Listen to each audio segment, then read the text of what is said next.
You're supposed to be dead. That's what the guy standing in my cabin doorway told me, straight-faced, as if it was just another Tuesday in the mountains. I'd spent 3 years pouring every spare dime and drop of sweat into turning an abandoned shell into a home, only to return after 8 months caring for my dying father and find a family I'd never met. Eating dinner at my table, waving a death certificate with my name on it. Michael Torres died last spring, the man said, blocking my way in.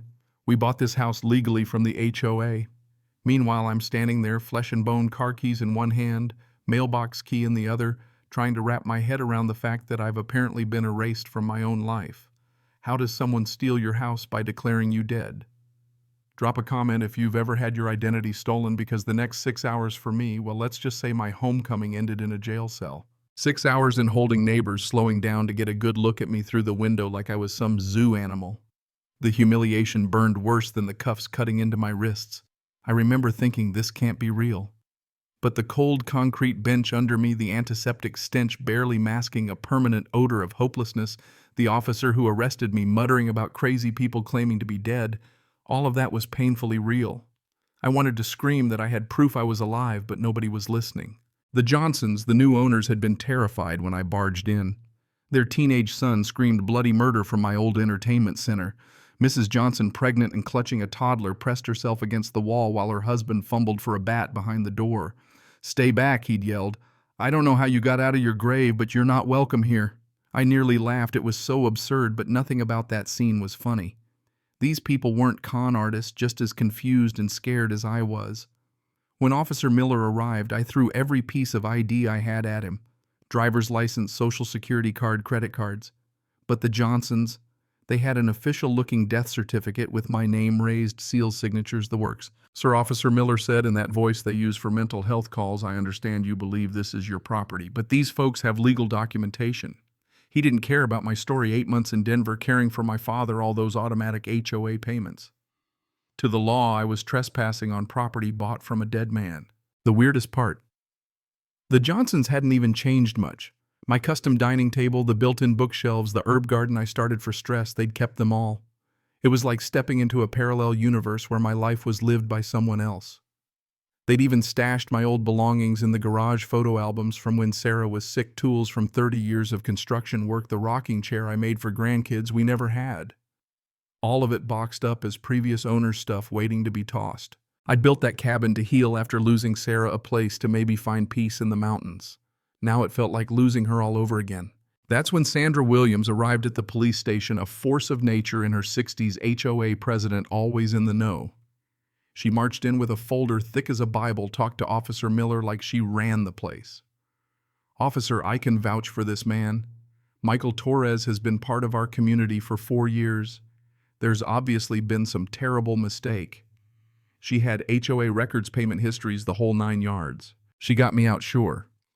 But as we walked to her car, she dropped a line to the cops that landed wrong. Mark this as Phase 2 identity dispute escalation.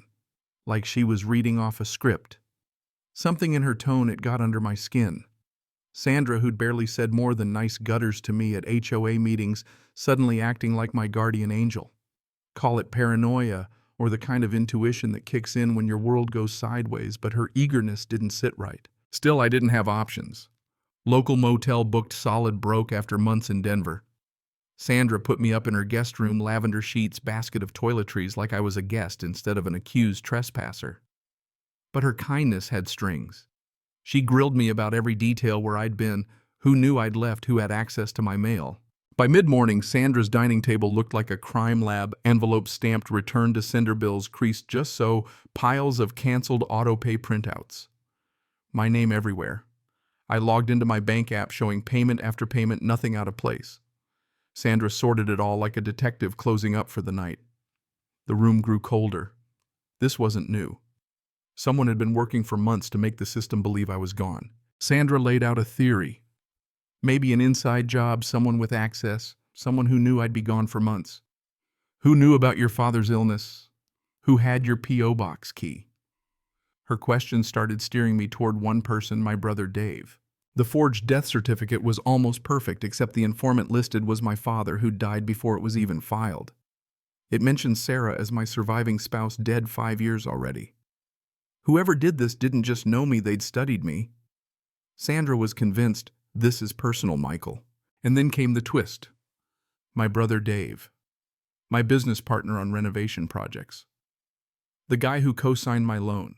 He had access to everything financial's personal info mail.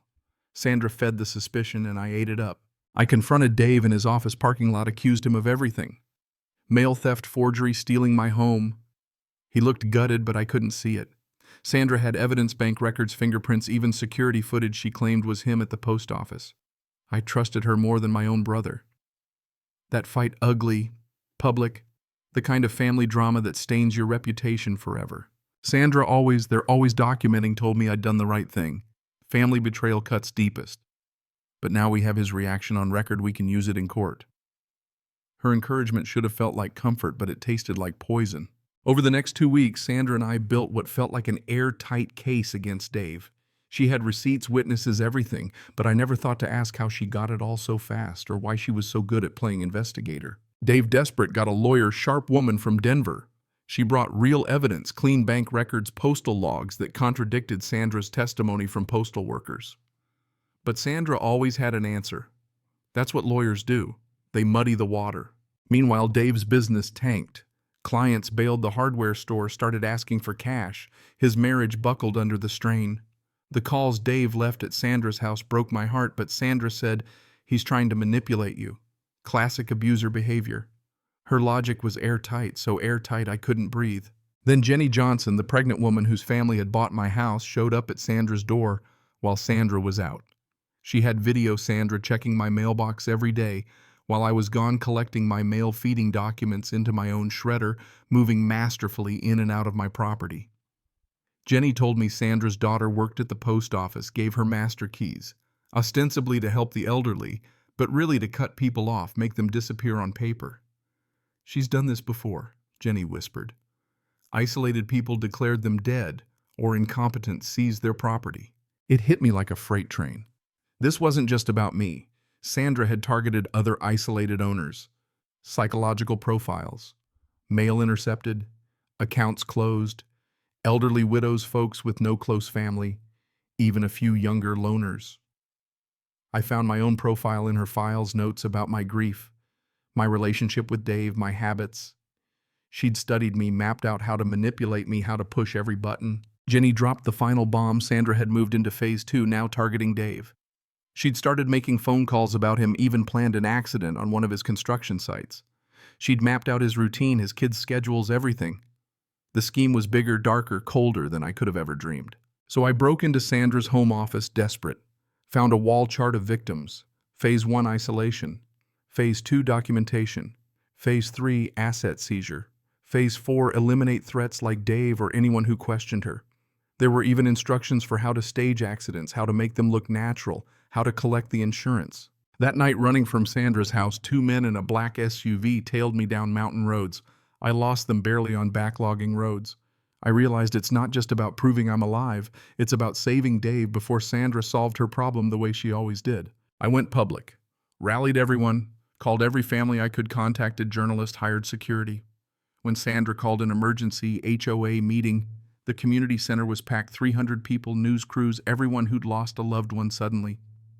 Sandra, ever the professional, tried to paint me as mentally ill, said I was having a breakdown, accused me of creating fake evidence. She almost had them.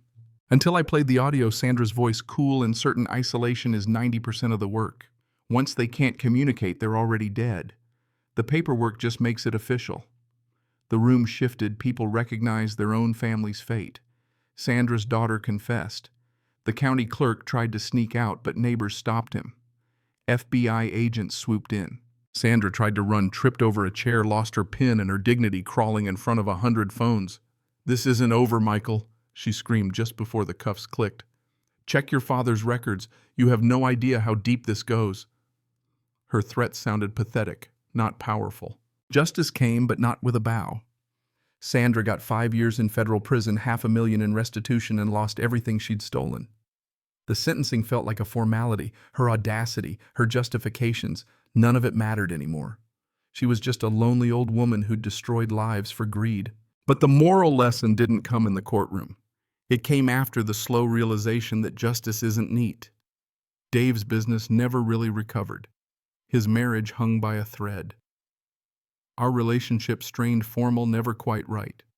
The community changed, the HOA dissolved, trust shattered.